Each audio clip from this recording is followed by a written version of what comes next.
Hello and welcome to Hollywood Headlines. I'm Ruby Mundok, and tonight we're going to be talking about the latest news in Hollywood, starting with the new Shawn Mendes movie. Hollywood Headlines starts right now.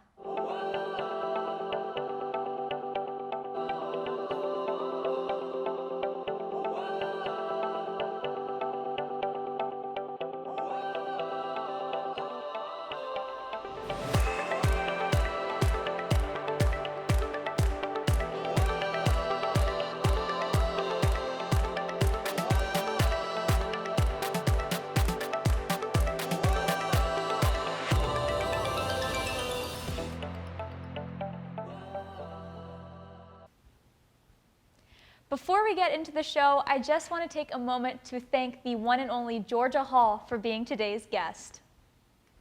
Thanks, Georgea.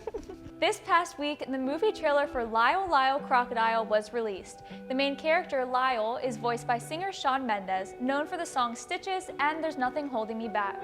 The movie is based on the original books by Bernard Weber, following the friendly, scarf-wearing, and singing crocodile. From the songwriters of The Greatest Showman, this movie is projected to be a hit when it enters the theater on October 7th. Georgea, how do you feel about Shawn Mendes playing Lyle the Crocodile? I think it's weird. Me too. I don't like CGI animals. No. And especially when they talk, when they sing, that freaks me out. And when they're voiced by Shawn Mendes. And when they're voiced by Shawn Mendes. Guys, I don't like Shawn Mendes. Ruby doesn't either. Sorry if that's a hot take. I don't like his music. It reminds me of like the grocery store. Yeah. Which isn't a bad thing, but I'm sick of hearing in the grocery store. I'm sick of that. No, but I don't know. I think Lyle, Crocodile is based on a children's book. Yeah, did you read those books? No. Have you heard of them? No. Me neither. Yeah. And I see the trailer and I see the crocodile and I'm like, no. I saw something on my TikTok and it was like someone in a crocodile, like a Lyle suit. Yeah. And they were like going up to the counter at the movie theater. And the guy was like, oh, what movie are you here to see? And it like panned to him and it was literally like trigger warning, like jump scare. Yeah. It's scary, I don't like that. I think that if I saw somebody walk up to me in the Lyle the Crocodile suit and I was working in the movie theater, I wouldn't know what movie they were there to see. Because I don't know what Lyle the Crocodile is. He has a scarf, Ruby. It's That's like his signature freaking thing, Jake apparently. Gyllenhaal with the scarf. Please. I don't know. But we love The Greatest Showman. And yeah, it's by the writers. When you said that, I was like, okay, maybe I'll listen to the soundtrack. But even so, it's Shawn Mendes. It's Shawn Mendes in a crocodile so CGI. I can't. Yeah. Does his mouth move when he talks? I haven't seen the trailer. I haven't either. Will we go see it? Probably. You know what? Probably. Yeah. And we'll give everyone a reaction. Yeah, we'll do a review. Yeah, we'll see. When we come back from the break, we will be talking about the new movie Amsterdam. Hollywood Headlines will be right back.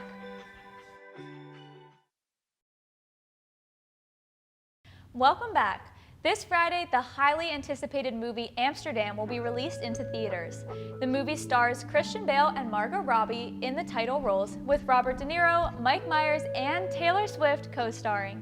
For Taylor, this will be her first movie role in 3 years since the Cats movie was released in 2019. Amsterdam takes place in the 1930s and is about 3 friends who become suspects for a murder they did not commit and how they try to clear their names.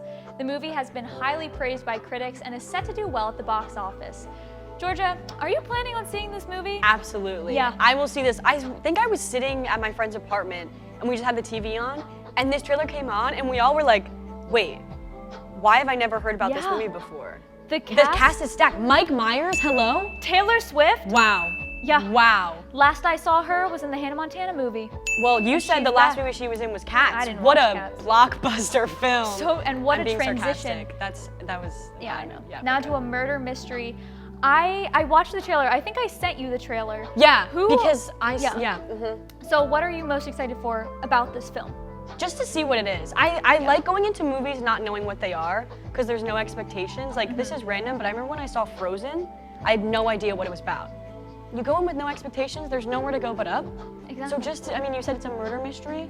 Maybe it'll be like Knives Out. I like Knives Out a lot. The trailer, I think, definitely gives Knives Out energy. Yeah. And Knives Out is a classic, and I feel like Knives Out, the cast is so stacked, and this is the exact same.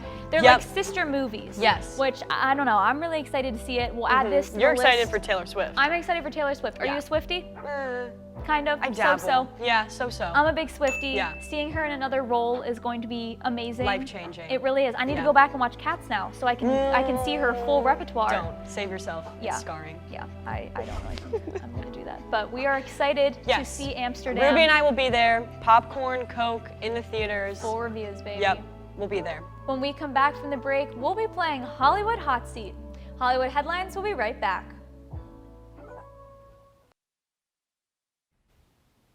Welcome back to Hollywood Headlines.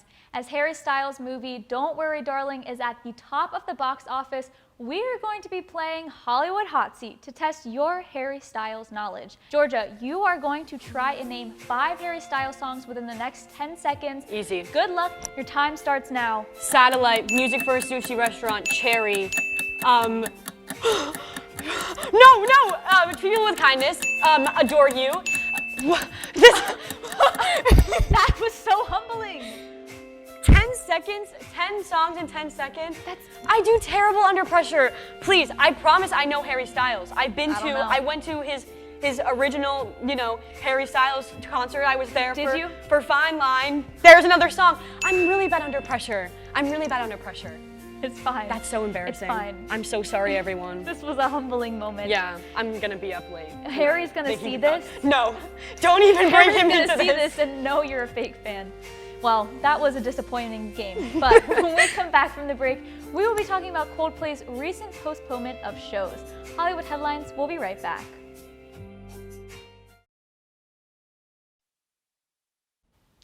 During the break, we realized that Georgia did actually win the challenge.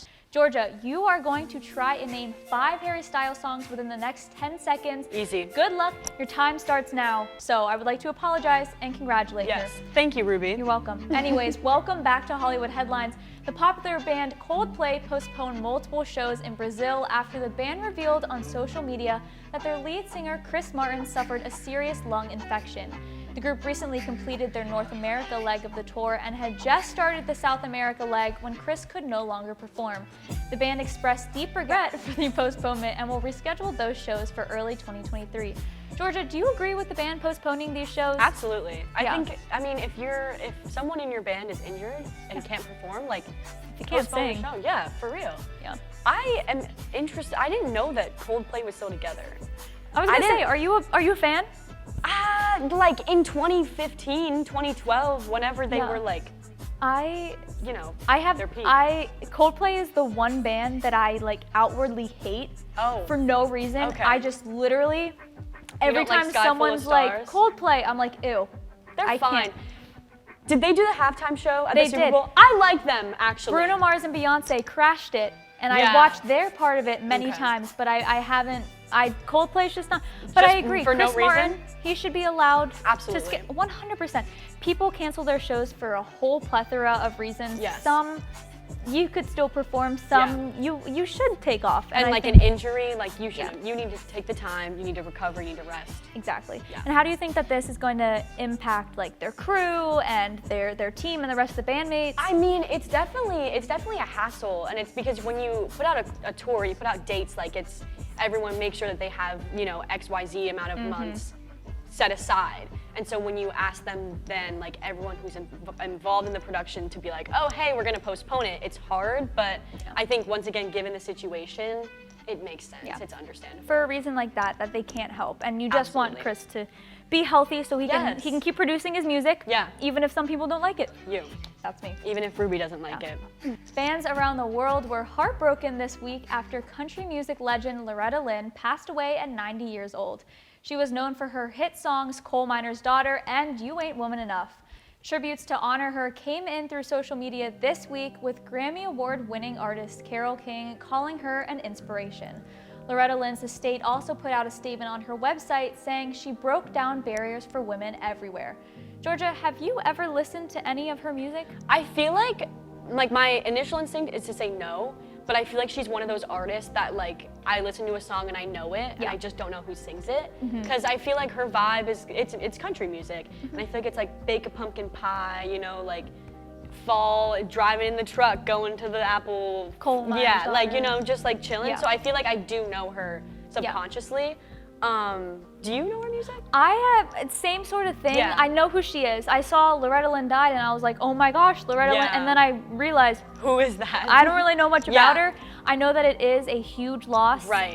Like I just said, she did a lot for women. It sounds like a lot of her songs were inspiring. I think she's from down south, and I think for her, like where she was from, to do a lot for like the feminist movement. I know she did that because I'm in a intro to women's studies class, and like I was doing some research for finding articles and stuff, and a lot of it was like all she did for feminism. Yeah. And so I know that she played a huge role in that. Yeah. And so that's like massive. So no wonder like everyone is How taking her death do so you hard. think that this will affect the music industry going forward? I know I don't think she's probably released music in a while, but still. Yeah, I think it's it's sad to say, but when someone passes away in the music industry, more people listen to their music. Because you got people like us who didn't really listen to her before, who are now like, oh, who was this? So you'll go back and you listen to her. So I think her legacy will just live on through that. 100%. Alec Baldwin, who is known for his roles in The Boss Baby and 30 Rock, will resume filming the movie Rust in January of next year. This movie had been suspended for almost a year after Alec Baldwin accidentally killed one of the cinematographers, Helena Hutchins. He came to an agreement with Helena's husband, McHugh Hutchins, who is signing on to be executive producer for the film. All of the original cast and crew are expected to return, as well as Alec Baldwin posting on social media that his desire is to do what is best for Helena's son. Georgia, how do you feel about this whole situation? The whole situation is really sad. And honestly, like, I'm surprised that they're going through with the movie still. Yeah. Do you think I thought that they were gonna call it off, if I'm honest.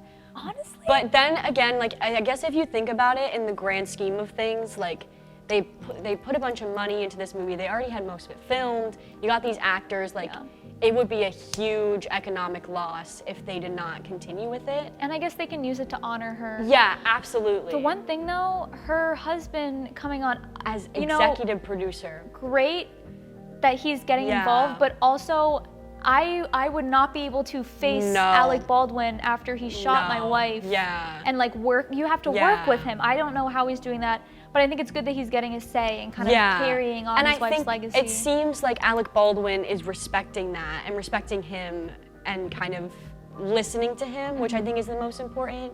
So it seems to be a very like as mutual respectedly as it can be. Yeah, it's a tragic story. It's very interesting, and I'll be interested to see the movie. Well, that is all we have for tonight, but make sure to come back for the latest news in Hollywood. A big thank you to Georgea Hall for coming on today's show. I'm Ruby Mundok, and have a great weekend, Milledgeville.